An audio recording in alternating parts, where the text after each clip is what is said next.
Hi everyone, it's Marita with Harmonic Wholeness. How are you? I I'm opening up a personal situation to the public because I feel there is probably value there somewhere for someone struggling with their family pet. I even saw something on Instagram recently where their baby cow was suffering and they brought it in the house. And so there's a lot of healing that's going around on our planet. And I feel that there is value in sharing Grace's journey with you. So I brought her to her doctor the Wednesday after Christmas, thinking she had an injured tooth. And I received a call from the vet saying she needs to go to critical care. I don't think she's going to survive the night. And needless to say, I was stunned. So I picked her up and I brought her to the hospital and I promised her it was one sleep and I would come get her tomorrow. And then I had to break that promise because she was still too sick to come home on that second day. So I'm like, and it was really, really, really cold here. It was, I don't remember, but it was double digits below zero. And I had like a visiting hour. It's a weird hospital thing that's in conjunction with an emergency clinic. And anyway, I had to have like an appointment for a visiting hour, so to speak. So I went to see her. I spent about an hour with her, and then I had to say, I'm going to come get you tomorrow. So she had another sleep at this hospital. At any rate, she endured a lot of poking, a lot of how many images via ultrasound, and every test result was inconclusive. And based on, she has, hi Tiff,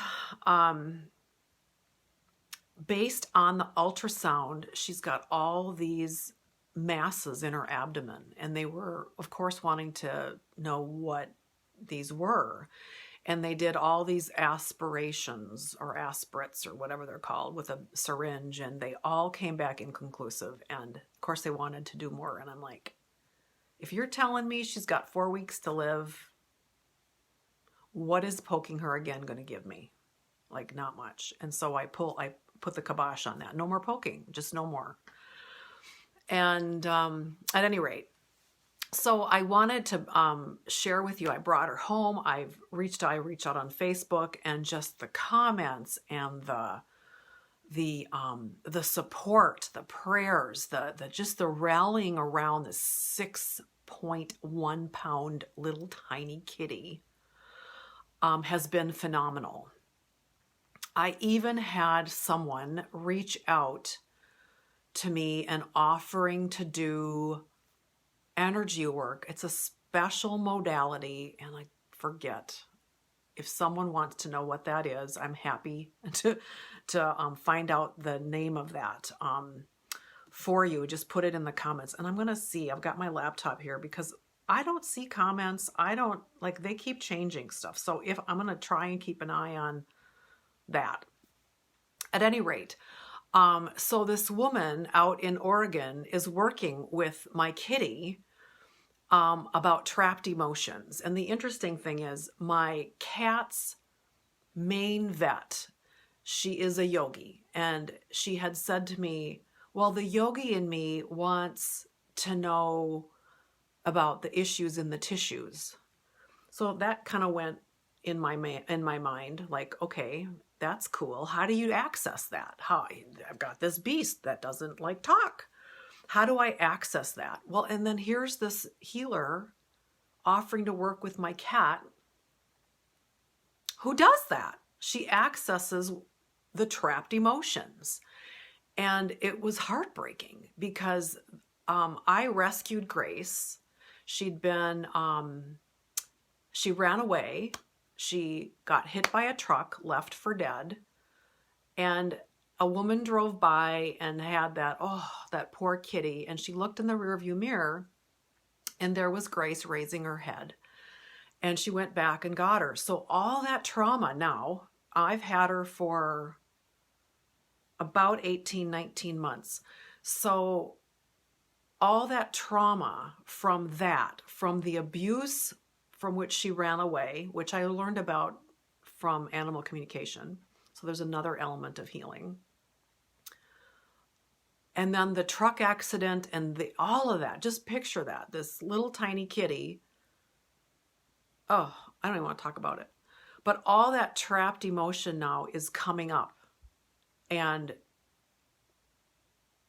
then with this woman's help, it's being diffused.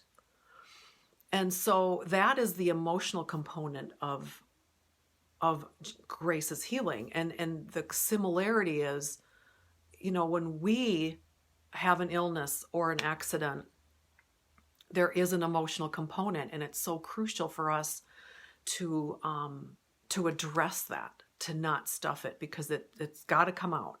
So find a way. I love tapping. I think tapping is extremely, extremely powerful. I have heard about it for years, and I really fully embraced it last year, about April, I think, maybe March. So it's hugely powerful, and you can actually surrogate tap on an animal, for instance. So what else do I want to tell you? So here I'm given that my Grace has a 4-week window of time to live. And it's really hard to wrap your head around. I mean, you bring an animal in for what you think it is, and it's something really, really, really different. And now she's on prescription food. That's fine. She's on medicine, which is prednisone, which, if you know anything about prednisone, is like, wow.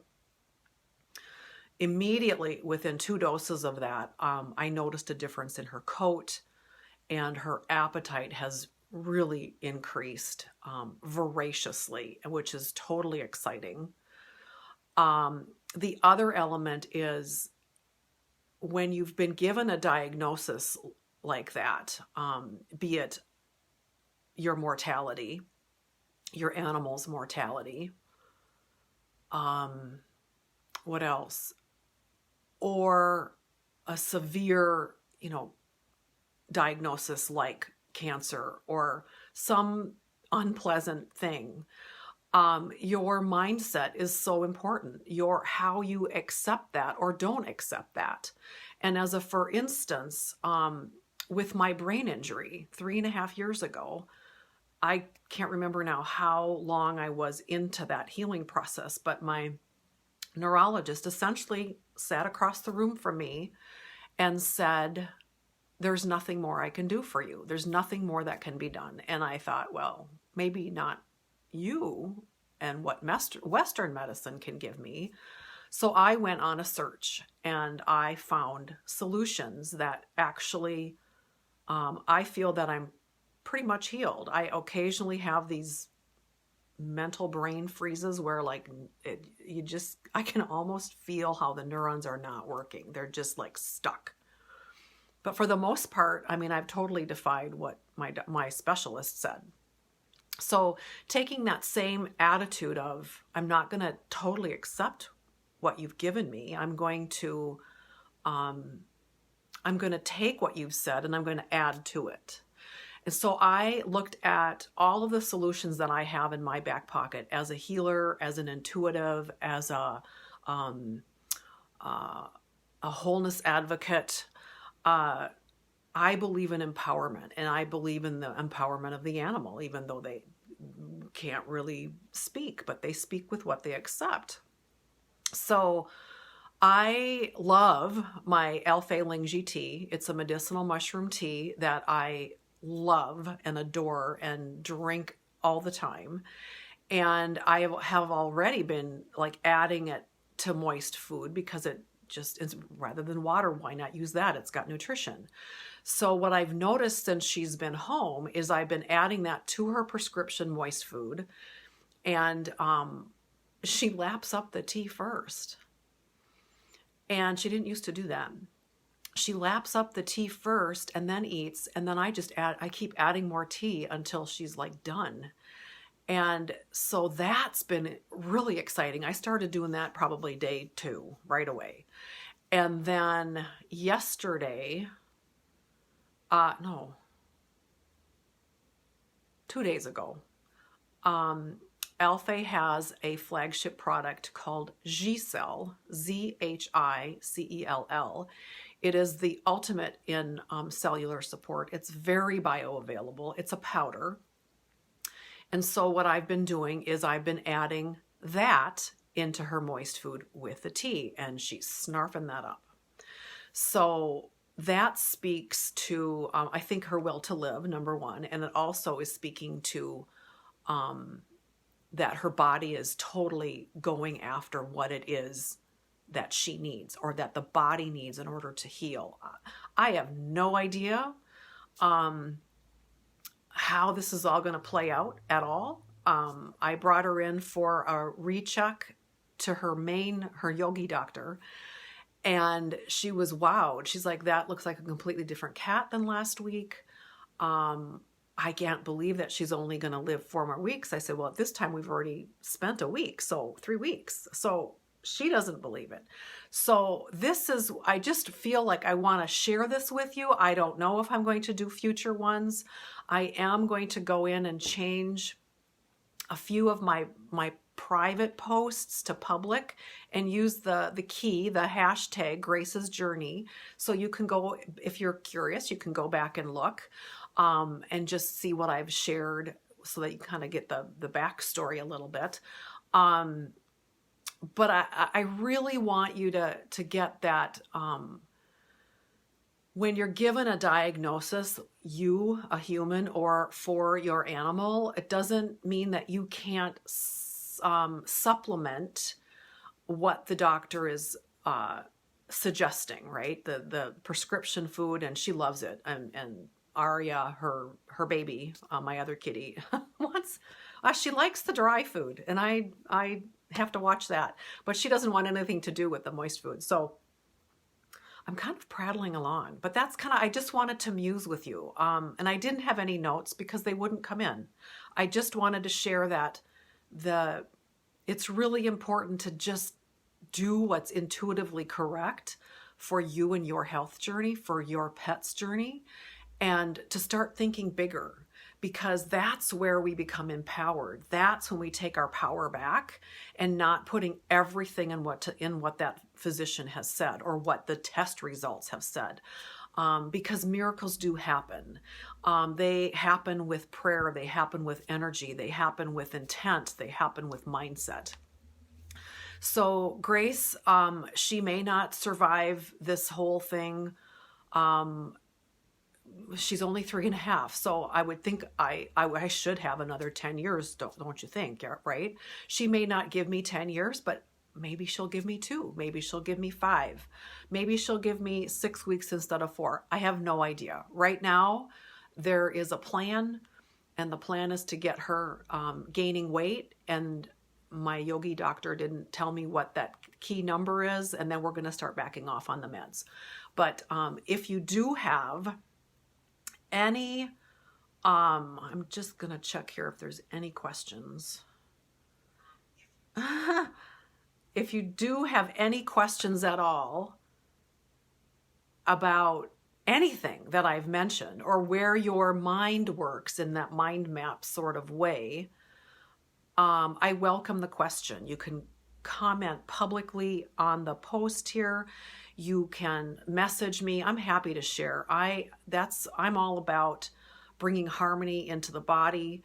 I'm all about empowering, and now I get to do it with a kitty, and I get to partner with a really cool vet who is open to energy work, different, new modalities, different things. Hey, Laura.